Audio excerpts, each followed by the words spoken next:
Okay, hello everyone. This is June 26, 2025 when I'm doing this one, and wanted to talk about a theory I've heard put out by some people saying that what Trump is trying to do with the negotiations with the Russo Ukrainian war and why he's being so good to Putin is because he's trying to peel Russia away from China. So I wanted to address, whether or not this seemed likely or not. First, to the point of is Trump trying to peel Putin away from China? I've seen no evidence of that at all. It's a theory that kind of, sort of fits the facts somewhat.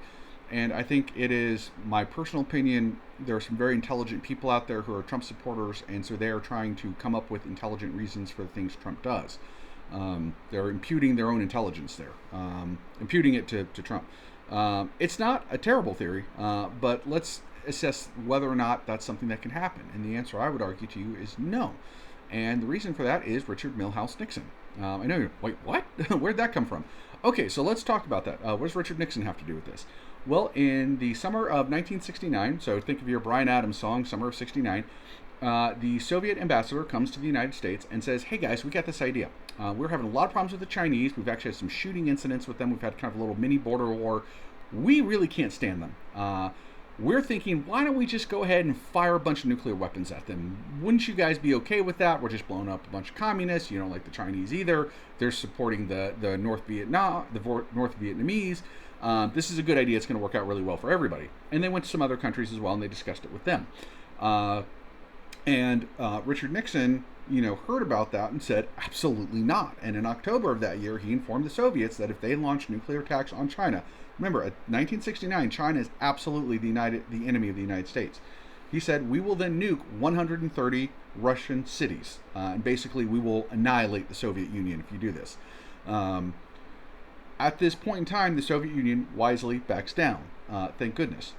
Because had they not and had they fired their nukes at China, China did have some nuclear weapons. They may well have fired them back. And we may have had the first major nuclear exchange in world history. And God only knows what the consequences of that could be.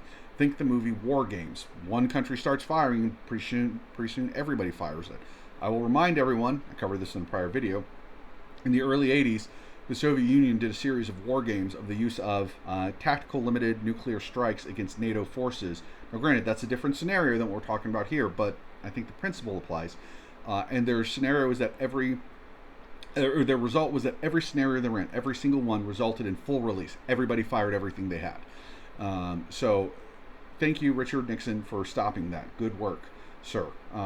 But this also proves to be one of those moments in history where the world changes and not many people really knew about it.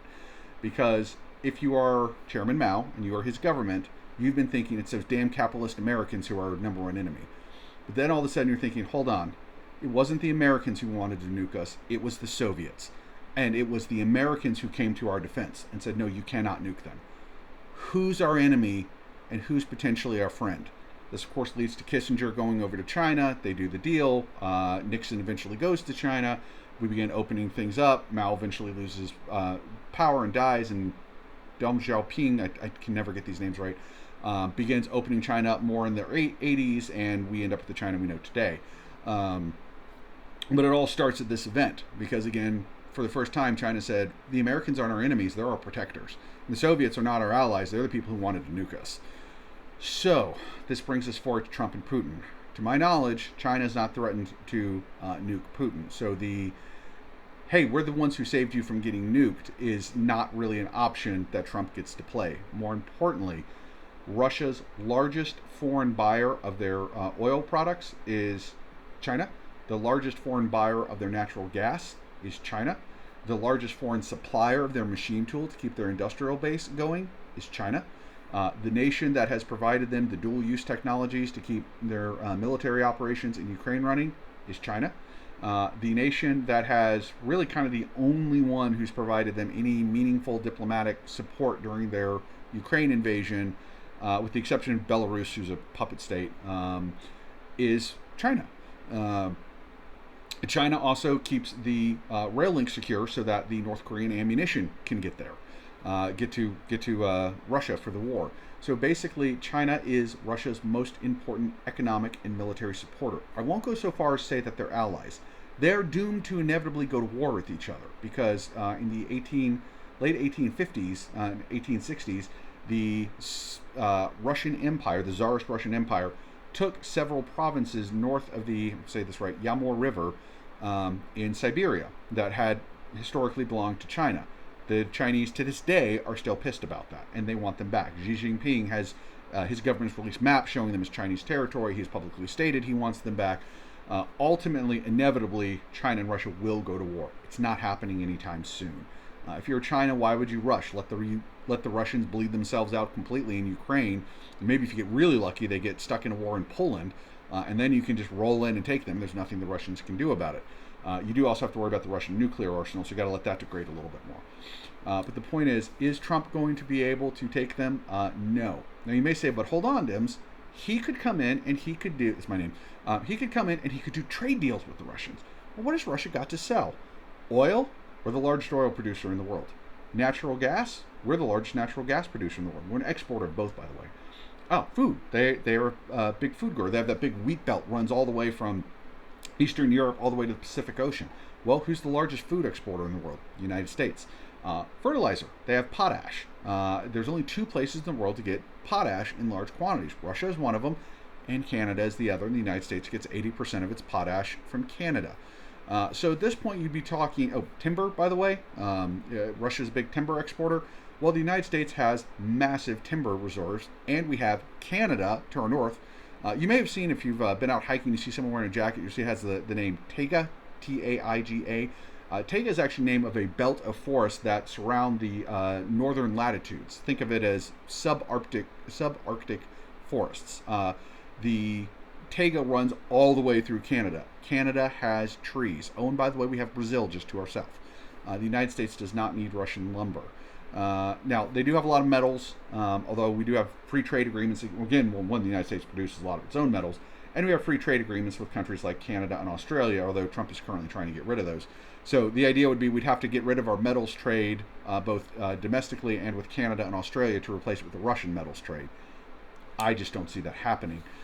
So the fact of the matter is that deals sounds great on Twitter, but Russia has nothing to offer the United States.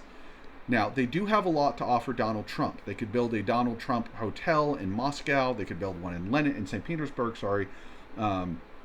They could offer him casinos. They could buy a lot of his crypto products. There's all the, Trump meme coins and Melania meme coins. They could buy a bunch of that. Russia can offer Trump personally, his family, and the Trump organization a lot of money. They do not have anything to offer the United States. Nothing the United States Senate would ratify in a treaty. So is Trump going to peel Putin away from Xi? No. Xi can offer a lot to Putin. He can say, we will buy your oil, we will buy your natural gas, we will buy your food, we will buy your fertilizer, and we will sell you machine tool which you need. And oh, by the way, you want me to be happy because my military is a lot stronger than yours, and you have a bunch of provinces in Siberia that I want. And if you really want to get into the true Chinese nationalism, you're going to go all the way back to the 1630s and parts of Central Asia and Siberia that used to be part of the Chinese Empire that the Russians took, 400 years ago, that the Chinese still want back to this day. So again, the point of that is, yes, Russia and China are inevitably going to go to war. It is not going to happen anytime soon. But there is no way Trump is going to pull Putin away from China because China buys the stuff that Putin has to sell. The United States can't. Again, Putin has something to give to Trump. He can give Trump money. He can buy his meme coins and stuff. But Putin has nothing to give to the United States. So that is the difference there. So either way, no, I do not think that this is going to happen. All right, hope everyone's enjoyed the video. I'd love to hear your comments. Tell me where you think I'm wrong. Tell me where you think I'm right, and let's hear what you have to say. All right, thank you. Bye-bye.